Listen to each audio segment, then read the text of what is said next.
Muita atenção quando você tiver que resolver questões envolvendo o verbo haver e o verbo fazer. O verbo haver, quando ele significa existir, ele é um verbo impessoal. A oração é sem sujeito. Neste caso, quando o verbo haver está empregado no sentido de existir, ou quando o verbo haver estiver indicando tempo passado, a oração é sem sujeito, ele é impessoal, e este verbo deverá permanecer no singular, não admitindo a flexão no plural. Então, houve motivos, observe que o verbo haver está empregado no sentido de existir, então ele não pode ir para o plural, não pode ser houveram motivos.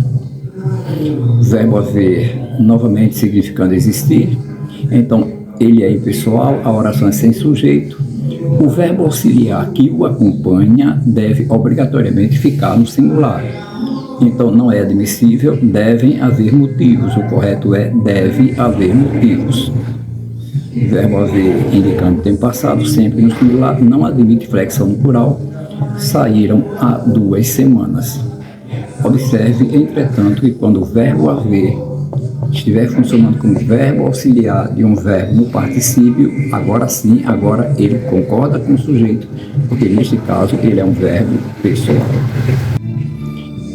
Observe que o verbo fazer, indicando tempo passado, ou indicando fenômeno atmosférico, fenômeno da natureza, ele também é impessoal, a oração em que ele vai aparecer é sem sujeito, e ele não pode ser usado no plural, ele só pode ficar no singular. Então faz 2 horas e não fazem 2 horas, deve fazer 40 anos e não devem fazer 40 anos, faz sol e calor neste momento. Então, lembrando, o verbo fazer indicando tempo passado, o verbo fazer indicando fenômeno da natureza, ele deve ficar no singular, terceira pessoa do singular. O mesmo fenômeno acontece com o verbo auxiliar que o acompanha. Muita atenção na hora da sua prova, porque no dia a dia, na linguagem coloquial, nós costumamos flexionar estes verbos. Quando você tiver que resolver alguma questão de concordância verbal envolvendo a presença de pronomes relativos que ou quem, observe que se o pronome relativo é que, a concordância deverá ser feita com este pronome ou substantivo que aparece antes do que. Se nós tivéssemos aqui, por exemplo, foi João que, então concordaria com João. Então, foi João que solicitou. Agora, atenção, detalhe.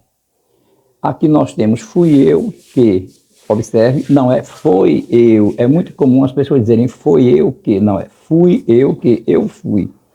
Então, se aparece o que, este verbo vai concordar com este pronome que aparece antes, que é eu. Então, fui eu que solicitei. Foste tu, concorda com tu, foste tu que solicitaste. Se, entretanto, o pronome relativo que aparece é quem, você tem já de início 2 alternativas possíveis. Ou você concorda com quem é de terceira pessoa, então quem solicitou, ou você concorda com o pronome que aparece antes do quem, que é eu. Então, fui eu quem solicitei, concordando com eu, ou fui eu quem solicitou. Então, lembre, quando aparece quem, 2 concordâncias possíveis. Ou concorda com quem, terceira pessoa do singular, fomos nós quem solicitou, ou concorda com o pronome aqui pessoal que aparece antes do quem, fomos nós quem solicitamos. Muita atenção, cuidado, a banca derruba você em uma questão semelhante.